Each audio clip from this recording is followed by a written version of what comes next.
잠시 기도드리시겠습니다. 참 좋으신 하나님, 주님의 사랑 감사드립니다. 거룩하고 복된 주일을 맞이하여 하나님 앞에 영광 돌리길 원합니다. 부족한 종이 감히 하나님의 말씀을 들고 단에 섰습니다. 종의 부족함과 허물은 십자가 뒤에 감춰 주시고 종의 생각과 마음과 입술을 성령님의 도구로만 사용해 주시옵소서. 말씀을 들으시는 성도님 마음을 열어주시사 말씀의 믿음으로 화합하여 100배의 좋은 열매 맺는 이 시간 되게 도와주시옵소서. 성령님께 이 시간을 온전히 의탁드려오며 예수님 이름으로 기도 올려옵나이다. 아멘. 우리 앞뒤 좌우에 계신 성도님들과 인사 나누시겠습니다. 성도의 본분대로 삽시다 하시면서 인사 나누시겠습니다. 성도의 본분대로 삽시다. 성도의 본분대로 삽시다. 성도의 본분대로 삽시다. 너희는 세상에서 환난을 당하나 담대하라. 내가 세상을 이기었노라. 주님이 선포하셨습니다. 하지만 주님을 믿고 따르는 성도님들의 삶을 구체적으로 들어가서 보면 참으로 안타까운 일들을 많이 겪고 계시는 것을 보게 됩니다. 어떤 성도님은 사랑하는 아들이 다쳤는데 수술할 수도 없을 정도로 뼈가 골절되어 사랑하는 아들을 그냥 지켜봐야만 하는 안타까움 속에서 살아가고 계시는 분이 계신가 하면, 다른 성도님은 갑자기 암 선고를 받아서 온 집안이 차가운 분위기 속에서 지내고 계시는 분도 계십니다. 또 다른 성도님은 사업이 순식간에 기울어져 모든 것을 포기해야만 하는 안타까운 환경 속에 놓여 계신 분도 계십니다. 또한 제가 아는 한 성도님은 6개월 기간 동안에 사랑하는 남편, 어머니, 언니를 이 땅에서 헤어져야 하는 연속적인 아픔을 겪는 그러한 성도님 곁에서 감히 제가 어떠한 말씀으로 위로를 할 수 있겠습니까? 이처럼 우리 성도님들은 많은 현실 속에서 어려움을 당하는 것이 바로 우리의 현실입니다. 저는 오늘 이 말씀을 통해서 하나님께서 저와 여러분에게 주시는 세미한 음성이 들려지시길 주님의 이름으로 축원드립니다.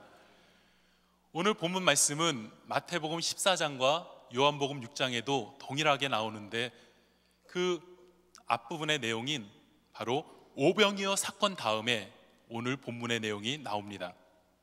이것은 오늘 본문의 내용의 배경이 오병이어 사건에 있음을 알 수가 있습니다. 어떤 사건을 볼 때 그 사건이 일어난 배경에 따라서 의미가 다르게 주어지기 때문에 그 배경과 함께 그 사건을 보는 것은 너무나 중요합니다. 이처럼 오늘 본문 말씀은 오병이어 사건과 같이 연관하여 볼 때 하나님이 주시는 참된 의미를 깨달을 수가 있는 줄 믿습니다. 오병이어 사건은 우리가 잘 아시는 것처럼 예수님께서 떡 5개와 물고기 2마리로 수만 명의 굶주림을 풍성히 해결한 사건입니다. 그 과정 속에서 제자들은 빈들과 같은 그러한 절대적인 배고픔과 허기짐 속에서 주님께서 주시는 배부름과 포만감을 만끽했습니다. 본문은 이런 오병이어 사건이 일어난 바로 그날 저녁, 그리고 그 다음 날 새벽에 일어난 사건을 기록하고 있는 내용입니다. 오늘 본문과 오병이어 사건을 통해 우리가 알 수 있는 첫 번째 것은 그 인간의 관점과 하나님의 관점이 다르다는 것입니다. 본문 45절을 스크린에 보시면서 우리 같이 합독하시겠습니다. 예수께서 즉시 제자들을 재촉하사 자기가 무리를 보내는 동안에 배 타고 앞서 건너편 벳사다로 가게 하시고, 주님께서는 제자들을 향해 즉시 재촉하사 건너편으로 가라 명령하셨습니다. 왜 예수님께서는 오병이어 기적을 만끽하고 있는 그 제자들을 즉시 재촉해서 배를 타고 건너편으로 가게 하셨을까요? 여기에 쓰이는 단어 즉시 재촉하사라는 헬라어의 뜻은 강요하다, 강권하다라는 의미를 지니고 있습니다. 마치 이것은 여러분의 사랑하는 여러분의 그 어린 자녀가 공사장 한복판에서 모래를 가지고 놀고 있는 것을 여러분들께서 발견하신다면 여러분 어떻게 하시겠습니까? 빨리 달려가서 여러분의 자녀를 그 공사장에서 꺼내 올 것입니다. 여러분의 자녀는 여러분을 향해서 좋은 마음을 가질 수 없습니다. 왜냐하면 공사장의 모래가 주는 즐거움을 자신의 부모가 빼앗았기 때문이죠. 하지만 부모된 자로서는 아이의 즐거움보다 아이의 생명이 먼저이기 때문에 아이를 즉시 재촉해서 그곳에서 꺼내 올 것입니다. 이때 사용하는 단어가 바로 즉시 재촉하사라는 의미입니다.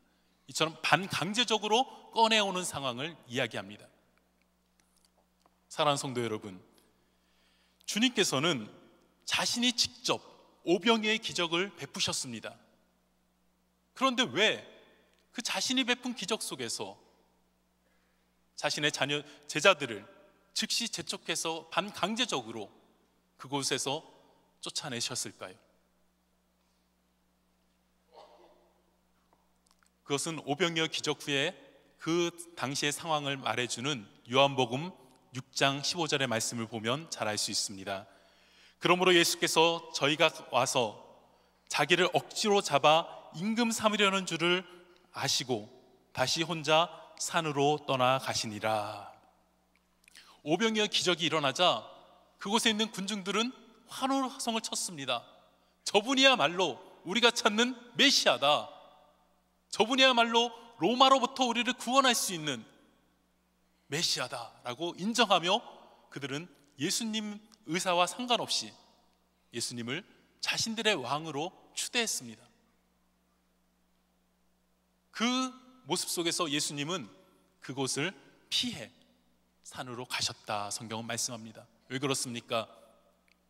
주님께서 이 땅에 오신 것은 이 땅에서 영광을 누리러 오신 것이 아니라 주님께서는 이 땅에서 십자가를 짊어지심으로 죽음을 선택하기 위해서 이 땅에 오신 줄로 믿습니다. 그런 주님 앞에 이 무리들의 반응은 절대로 동요할 수 없는 상황이었습니다. 사랑하는 성도 여러분, 제자들이 오병이어 기적을 경험하는 것은 어떠한 상황이었습니까? 주님께서 축사하시고 떡과 물고기를 제자들에게 주었습니다. 그 물고기와 떡을 받아들인 제자들은 무리마다 가서 떡과 물고기를 나눠줍니다. 직접적으로 거기에 있는 군중들이 접하는 사람들은 바로 예수님의 제자들입니다. 제자들은 무리들의 군중들의 반응을 피부로 느낄 수가 있었습니다. 어떠한 반응입니까? 자신이 섬기는 예수님을 왕으로 삼고자 하는 그러한 분위기가 그곳에 가득 찼습니다. 제자들의 마음에 어떤 마음이 생겼을까요? 제자들은 남보다 높아지고 하는 마음이 가득 찼었습니다. 그래서 도중에 누가 높냐라고 서로 다투기도 했지요. 이런 모습으로 볼 때 제자들의 마음에는 그래, 때가 왔다. 이 수만 명이 예수님을 왕으로 삼고자 하면 곧 예수님은 왕이 되실 것이고 나는 그곳에서 한 자리 제대로 차지할 수 있을 것이다 라는 들뜬 마음에 그들은 있었을 것입니다. 여러분, 주님께서 역사하시는 현장에 쓰임받았다고 그들은 큰 자부심과 긍지를 가지고 있었을 것입니다. 마치 어떤 목회자가 예수 그리스도의 이름으로 불치병을 고치고 기사와 이적을 일으킨다면 많은 성도님들이 그 일은 하나님이 하신 일입니다 라는 것을 알지만 그 목회자에게 주목을 두게 되는 것입니다. 또한 무리들 입장에서는 제자들이 큰 인물로 보였을 것입니다. 이처럼 자신들에게 직접적으로 떡과 그리고 물고기를 주는 그 모습 속에서 얼마나 제자들이 큰 인물로 보였겠습니까? 사랑하는 성도 여러분, 바로 이러한 모습이 주님이 보실 때는 위기 상황이었던 것입니다. 우리가 경제적으로 풍요롭고 가정이 화목하며 자녀들이 잘 성장해 줄 때, 모든 것이 잘 풀려갈 때, 만일 우리의 마음이 하나님의 나라에 있지 않고 그곳에, 그 환경 속에 우리 마음을 두신다면 오병이어 속에 있는 제자들의 마음과 같은 마음이 될 것입니다. 그래서 주님은 오병이어 기적의 풍요 속에 있는 제자들에게 그 마음이 물질에 있을 걸 같아서 순간적으로 없어질 이 땅의 권세와 이 땅의 소유에 그들의 마음이 빼앗길까 봐 쫓아내듯이 제자들을 오병이어의 현장에서 강 건너편으로 가라고 명령하신 것입니다. 또한 주님의 뜻은 강 건너편에 있는 아직 복음을 듣지 못하는 그 영혼들에게도 복음이 증거되길 원하셨기에 제자들에게 명령하셨던 것입니다. 그래서 제자들은 주님의 명령을 따라 배를 타고 노를 저어가며 강 건너편으로 가게 됩니다. 여러분, 그런데 이것이 어찌된 일입니까? 건너편으로 가라 명령하신 분은 주님이셨습니다. 그리고 그 주님의 명령에 순종하여 가고 있는 그 상황 속에 그들은 질풍노도와 같은 평탄한 길이 아닌 그들은 광풍을 만난 것입니다. 저는 목사로서 현재 주님의 은혜 가운데 목회자의 길을 걷고 있습니다. 그런데 저에게 작년 여름에 저의 아내가 미끄러져서 넘어졌는데 크게 다쳐가지고 그 LA에 있는 한 병원에서 큰 수술을 받았습니다. 그리고 그 수술 후 퇴원하게 되는 날 집으로 오는 제 차 옆에 앉은 아내의 모습을 보면서 참 가슴이 짠하더라고요. 그리고 LA부터 저희 집까지는 약 1시간 거리인데 그 거리가 마치 1년 거리처럼 제 마음속에 느껴졌습니다. 여러분, 제가 목사이기 때문에 하나님께서 저에게 핑크빛 환경만 주시는 것은 아닙니다. 주님을 따르는 인생이라 할지라도 예외 없이 인생의 풍랑이 찾아오는 것입니다.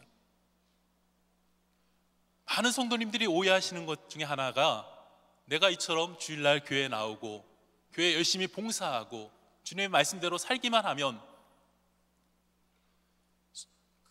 모든 일이 형통하게 이루어진다라고 생각하시는 분들이 종종 계십니다. 하지만 주님의 뜻 가운데는 형통도 있을 수 있지만 형통하지 못함도 있을 수 있음은 우리는 알아야 합니다. 성경을 보면 말씀대로 살고자 보디발의 아내의 유혹을 뿌리쳤던 요셉은 결국 현실 속에서 감옥에 갇혀야만 하는 어려움을 당하게 됩니다. 또한 하나님을 위해 절개를 지킨 다니엘은 생명의 위협을 느끼는 사자굴 속에 던짐을 당합니다. 오늘 본문도 똑같습니다. 주님의 말씀에 순종하여 배에 노를 저으면서 저편으로 건너가고 있는 상황 속에서 풍랑을 만나게 된 것입니다. 사랑하는 성도 여러분, 우리의 삶은 이처럼 여러 가지 인생의 풍랑이 내가 예상치 못할 때 찾아오는 것을 우리는 느끼게 됩니다. 하지만 저녁이 오면 아침이 오듯이 우리 앞에 놓인 풍랑도 주님의 때, 주님 안에서 끝날 줄로 믿습니다. 언젠가는 이 풍랑도 주님 안에서 잔잔해지리라, 이 확신을 갖는 것이 참된 믿음입니다. 내가 원하는 때, 내가 원하는 이 순간에 하나님 풍랑이 멈춰야 됩니다. 이것은 믿음이라기보다는 피조물인 우리가 감히 하나님을 내 마음대로 움직여서 내 뜻대로 하나님을 요술램프처럼 사용하고자 하는 마음이 우리 마음에 없지 않습니까?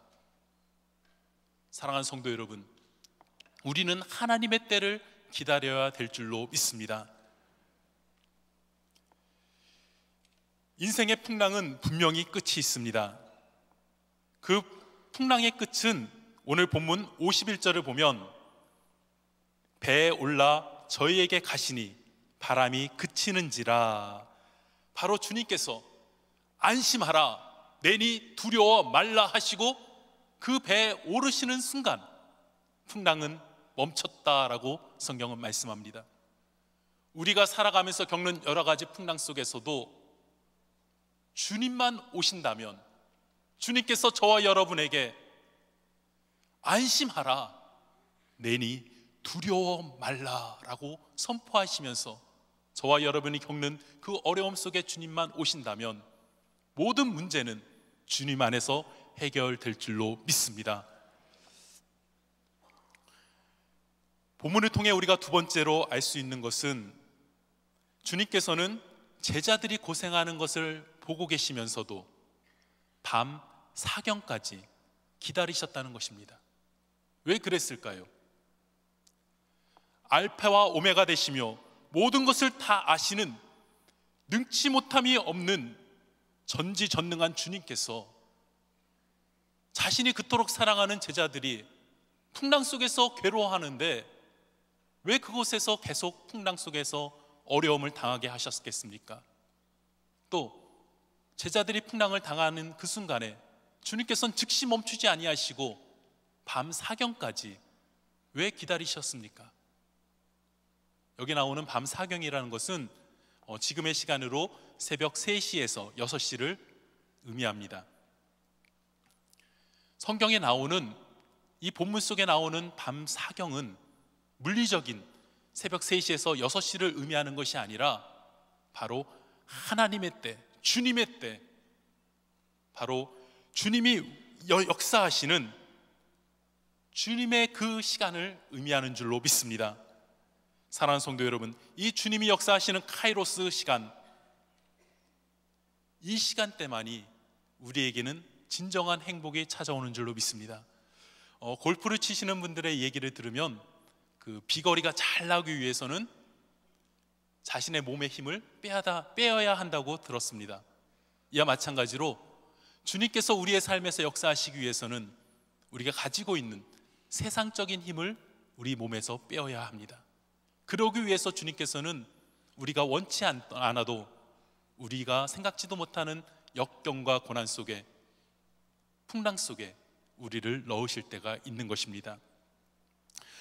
저는 이 말씀을 보면서 이 밤 사경이 무엇일까라고 생각하면서 제 나름대로 생각하기는, 이 밤 사경은 제자들 입장에서 보았을 때 지금 제자들이 건너고 가는 이 지역은 그들의 잔뼈가 굵은, 자신이 너무나도 잘 아는 그 환경입니다. 그러므로 처음에 바람이 불었을 때 그들은 콧노래를 불렀을 것입니다. 방금 전에 오병이의 기적을 체험하고, 오병이의 기적의 사역을, 역할을 감당했던 자신들이 아닙니까? 그래서 그들은 콧바람을 불면서 노를 저으며 건너편으로 갔을 것입니다. 가는 도중에 드디어 풍랑이 일기 시작합니다. 어느 정도 순간까지는 자신들의 경험한, 자신들이 그동안 가지고 있던 지식으로 해결할 수가 있었을 것입니다. 그런데 그 풍랑이 드디어 자신의 가지고 있는 경험의 한계를 넘어섰을 때 그들은 자신의 자금을 느꼈을 것입니다. 바로 이처럼 밤 사경은 스스로 자신의 한계를 인정하는 순간이 밤 사경이라 저는 생각합니다. 하나님께서 저와 여러분의 삶에 구체적으로 간섭하시고 역사하시기 위해서는 하나님 앞에 우리의 자리를 내어드려야 됩니다. 그것은 바로 나의 한계를 인식하고 하나님 앞으로 나가는 자에게 하나님은 역사하는 줄 믿습니다. 창세기를 보면 야곱의 이야기가 나옵니다. 야곱이 형 에서와 절천지 원수가 되어 나중에 형 에서에게 형 에서에게 가고자 했을 때 형 에서가 400명이나 이끌고 야곱에게 오는 모습 속에서 야곱은 자신이 가지고 있는 여러 가지 지혜를 총동원하여 구상을 합니다. 그 중에 하나는 자신이 가지고 있는 많은 그 동물들을 두 떼로 나누어서, 여러 떼로 나누어서 형 에서에게 한 떼 한 떼 보내면서 이것은 동생이 형 에서에게 보내는 선물입니다 라고 물씬 공약으로 형 에서의 마음을 풀고자 했습니다. 그런데 제대로 됐습니까? 아니죠. 그렇게 했음에도 불구하고 야곱의 마음에는 계속해서 하나님이 주시는 평강이 없었습니다. 즉 하나님의 응답이 없었다는 것이죠. 그래서 야곱은 또한 기도합니다. 어떻게 기도했습니까? 어떻게 보면 야곱의 기도는 이 성경에 의한 수미상관적인 기도였습니다. 하나님께서 이제 가라고 해서, 다시 본토로 가라고 해서 가는 거 아닙니까? 라고 하나님의 말씀에 의지해서 그는 기도를 시작합니다. 그리고는 또한 하나님의 언약의 말씀을 붙잡고 기도합니다. 하나님께서 나를 지켜주신다고 말씀하지 않으셨습니까? 내가 돌베개로 잠을 자는 동안에 그곳에서 하나님 나타나셔서 다시 이곳으로 이끌시겠다고 하나님 언약하지 않으셨습니까? 라고 언약의 말씀을 들고 나아갑니다. 그런데도 야곱의 마음에는 답답합니다. 왜지요? 하나님의 응답인 평강이 없기 때문입니다. 언제 진정으로 하나님의 역사가 있었습니까? 야곱이 자기가 할 수 있는 모든 일을 다 하고 나서 드디어 자신의 계획과 모든 지략과 모략으로는 더 이상 할 수 없을 때, 그는 야복강가에 혼자 남겨져서 자신의 모든 경험과 지식을 뒤로 하고 하나님 앞에 홀로 섰을 때 하나님의 천사가 나타났으며, 하나님의 천사와 씨름하는 과정 속에서 그 형 에서의 마음이 녹아 야곱과 에서는 눈물로써 재회할 수가 있었던 것입니다. 이처럼 야복강가에 홀로 섰던 그 야곱, 그에게는 그 시간이 밤 사경의 은혜를 받는, 즉 하나님의 역사가 임하는 시간이었던 것입니다.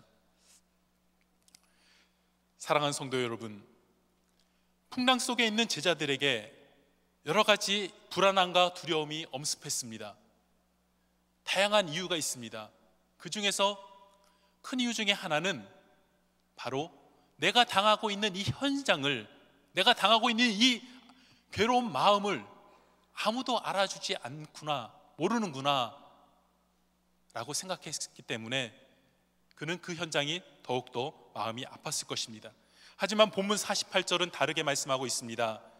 바람이 거스림으로 제자들의 괴로이 노젓는 것을 보시고, 48절에 보시고라는 헬라어 단어는 이돈인데 이것은 주목하다라는 의미를 지니고 있습니다. 무슨 말입니까?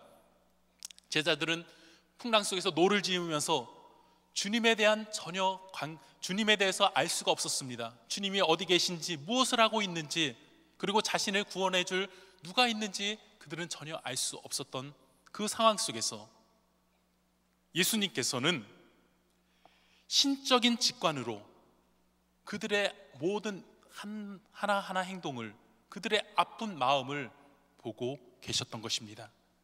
그렇지 않겠습니까?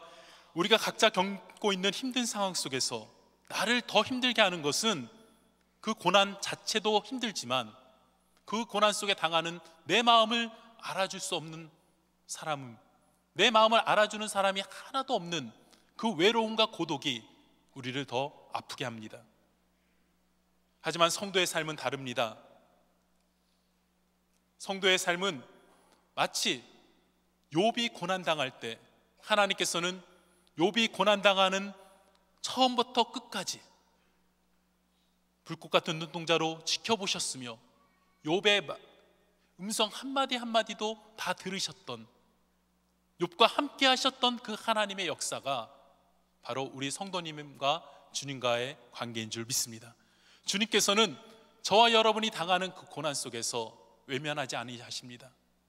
사람들은 내가 당하는 고난, 내가 당하는 아픔, 내가 지금 어려움을 겪고 있는 이 현장, 어느 누구도 몰라준다 할지라도 나를 지으시고 나를 창조하신 하나님께서는 나의 신음하는 세미한 음성조차도, 나의 눈물도 주님은 듣고 보고 계시는 줄로 믿습니다. 환난 속에서 우리에게 가장 큰 힘이 되는 것은 바로 이와 같이 나의 작은 신음에도 듣고 계시고 보고 계시는 주님이 계시다는 것, 이것이 우리에게는 큰 힘이 되는 것입니다.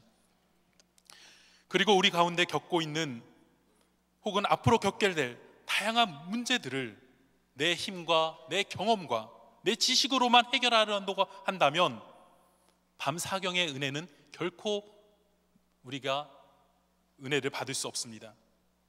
반면에 환난 속에서 세상에서 습득한 모든 경험과 모든 지식을 주님 앞에 내려놓고 주님만 바라볼 때 밤사경의 은혜는 우리에게 임할 것입니다.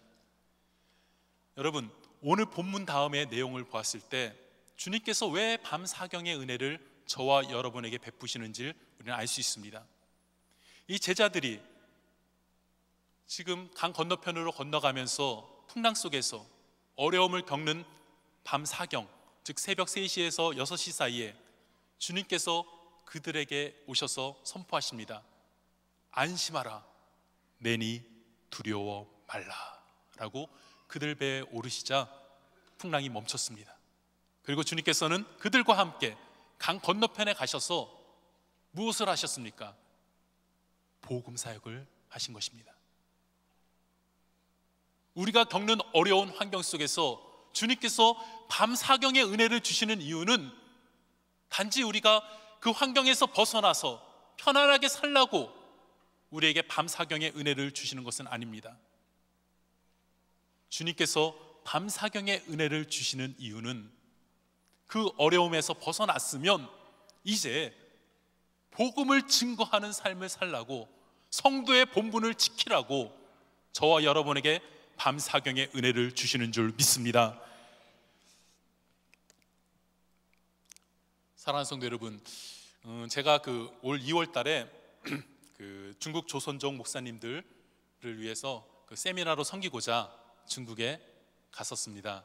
그곳에서 사역을 다 마친 후에 조선족 목사님 몇 분과 함께 일제시대 때 독립투사들 리더들이 모여가지고 회의를 했다는 일송정, 거기를 제가 처음 가보게 되었습니다. 차를 타고 거기를 가는 동안에 조선족 목사님으로부터 안중근 의사에 대한 이야기를 들었는데, 안중근 의사는 1909년 10월 26일에 중국 하얼빈역에서 일본 누구죠? 이토 히로부미에게 총을 쏜 후 그 현장에서 잡혔습니다. 그리고 그 다음 해인 1910년 2월 14일에 재판에서 안중근 의사는 사형 선고를 받게 됩니다. 그리고 그 다음 달 3월 26일에 31세의 나이로 그는 이 땅을 떠나게 됩니다. 순국하셨게 됩니다. 여러분, 지금 스크린에 나오는 그 사진이 안중근 의사가 감옥에 잡혔을 때 찍은 마지막 그 사진이라고 우리는 알고 있습니다. 그리고 그 다음 사진을 보시면 안중근 의사는 순국하기 전에 감옥에서, 옥중에서 자신의 신념을 담아 위국 헌신 군인 본분이라는 자필로 쓴 유묵을 남겼습니다. 안중근 의사는 자신을 취조하는 일본 순사에게 위국 헌신 군인 본분이라고 단호히 외쳤다고 합니다. 무슨 뜻입니까? 나라를 위해 목숨을 바치는 것이 군인의 본분이다. 안중근 의사는 군인으로서 자신의 본분인 조국을 위해 목숨을 바친 것입니다. 안중근 의사의 어머니는 감옥에 있는 자신의 자녀에게, 아들에게 너는 하나님의 아들이고 너는 조선의 아들이며 너는 내 아들이다 라고 말했습니다. 무슨 뜻입니까? 너는 내 아들이기 전에 하나님의 아들이고 너는 내 아들이기 전에 조선의 아들이며 그리고 내 아들이다. 즉 우선순위, 하나님, 조국, 그리고 자신, 이 우선순위에 따라서 생각하고 행동하라는 것입니다. 안중근 의사가 죽기 전에 감옥에서 자신의 어머니에게 쓴 편지 중 일부분을 제가 읽어드리겠습니다. 어머니 전상서, 예수를 찬미합니다. 불추한 자식은 감히 한 말씀을 어머니 전에 올리려 합니다. 엎드려 바라옵건대 자식의 막심한 불효와 아침 저녁 문안 인사 못 드림을 용서하여 주시옵소서. 이 이슬과도 같은 허무한 세상에서 감정에 이기지 못하시고 이 불효자를 너무나 생각해 주시니 훗날 영원의 천당에서 만날 배울 것을 바라오며 또 기도하옵니다. 사형 선고를 받고 아들이 쓴 이 편지에 대해서 그의 어머니는 다음과 같이 답장을 썼습니다. 그 중에 일부 내용을 읽어드리겠습니다. 네가 만약 늙은 어미보다 먼저 죽는 것을 불효라 생각한다면 이 어미는 웃음거리가 될 것이다. 너의 죽음은 너 한 사람의 것이 아니라 조선인 전체의 공분을 짊어지고 있는 것이다. 네가 항소를 한다면 그것은 일제의 목숨을 구걸하는 짓이다. 네가 나라를 위해 이에 이른즉 땀만 먹지 말고 죽으라. 옳은 일을 하고 받은 형이니 비겁하게 삶을 구하지 말고 대의에 죽은 것이 어미에 대한 효도이다. 아마도 이 편지가 이 어미가 너에게 쓰는 마지막 편지가 될 것이다. 여기에 너의 수의를 지어 보내니 이 옷을 입고 가거라. 이 편지를 쓰며 살아있는 아들의 수의를 만드는 안중근 의사의 어머니의 마음은 얼마나 가슴이 찢어지며 얼마나 아팠겠습니까? 한 아들의 어머니가 아닌 조선의 어머니를 선택한 자의 삶이었습니다. 안중근 의사는 군인으로서 나라를 위해 목숨을 바치는 군인 본분의 삶을 살았습니다. 그리고 그의 어머니는 자기의 아들에게 조국을 위해서 죽으라, 단호히 말한 조선 어머니의 삶을 살았습니다. 안중근 의사와 그 모친 어머니가 왜 이러한 삶을 살아야 했습니까? 그 이유는 하나, 조선인이기 때문입니다. 조선 사람이기 때문입니다. 사랑하는 성도 여러분, 저와 여러분이 예수 그리스도를 믿음으로 말미암아 천국 사람이 되었다면 천국 시민으로서 우리가 어떻게 살아야 하겠습니까? 천국 시민으로서 하나님 나라를 위해 목숨 바쳐 사명 다하는 성도 본분의 삶을 살아야 하지 않겠습니까? 성도의 본분이란 내가 처한 환경에 상관없이 하나님 나라를 위해 주님께서 우리에게 명령하신 땅 끝까지 이르러 내 증인이 되라, 이 말씀에 순종하여 나의 모든 에너지를 주님을 위해서, 복음 증거를 위해서 사는 그 삶이야말로 성도 본분의 삶이라 생각되어집니다. 지금 여러분이 처한 환경이 오병이의 삶이던 혹은 풍랑의 삶이던 가장 중요한 것은 내가 처한 그 환경 속에서 나의 사상과 중심이 주님께만 향하고 있는가 하는 것입니다. 사랑하는 성도 여러분, 만일 풍요로움 속에서 내 삶이 모든 것이 형통한 삶에서 성도의 본분이 희석되어진다면 그 풍요로운 삶은 육신적으로는 복일지 몰라도 주님이 보실 때는 절체절명의 위기의 순간이라는 것입니다. 반면에 혹시 여러분들 가운데 예상치도 못한 아픔 가운데 풍랑과 같은 삶을 살고 계시는 성도님들이 계시다면 기억하십시오. 여러분은 혼자가 아니십니다. 주님은 여러분이 겪고 계시는 여러분의 눈물, 아픔, 여러분의 서러움, 여러분의 모든 환경을 주님은 보고 알고 계시다는 것입니다. 사랑하는 성도 여러분, 우리가 어떠한 환경에서 살던 우리를 힘들게 하는 것은 내 삶 속에서 주님과 동행하지 못하는 삶이기 때문에, 주님이 내 곁에 없기 때문에 우리는 힘들어하는 것입니다. 우리가 주님만 모신다면, 주님만 우리 삶의 주인이 되신다면 우리는 밤사경의 은혜가 우리 삶에 있을 줄 믿습니다. 성경의 성도 본분의 모델이 될 만한 분은 사도 바울이라 저는 생각합니다. 그의 삶을 보면 주님을 위해서 그는 모든 것을 버리고 결혼까지 하지 않고 감옥에도 갇히며 40에 하나 감한 매를 수없이 맞았습니다.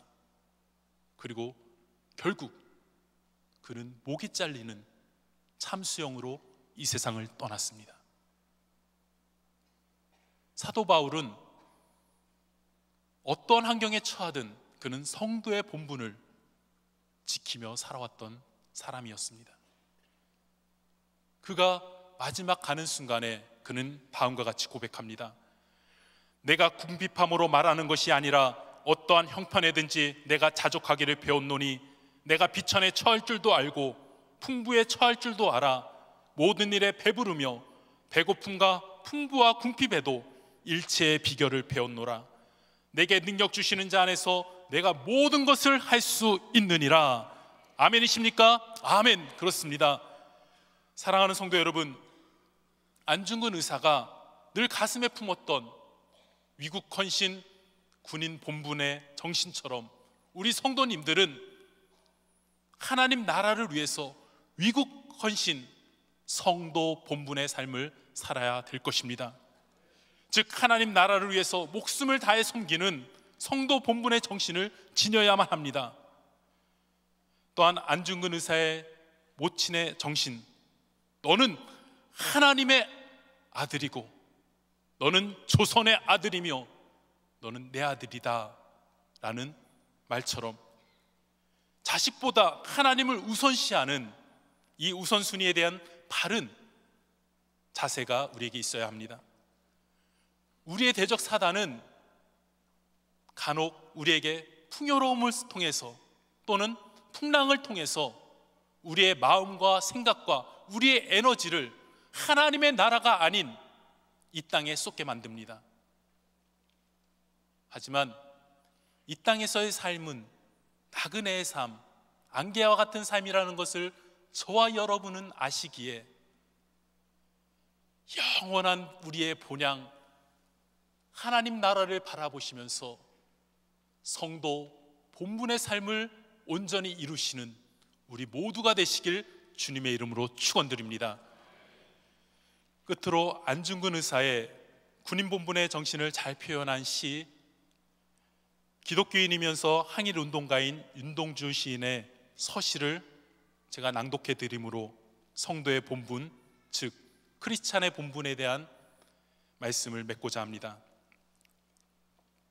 서시 윤동주. 죽는 날까지 하늘을 우러러 한 점 부끄러움이 없기를 잎새에 이는 바람에도 나는 괴로워했다. 별을 노래하는 마음으로 모든 죽어가는 것을 사랑해야지. 그리고 나한테 주어진 길을 걸어가야겠다. 오늘 밤에도 별에 바람이 스치운다.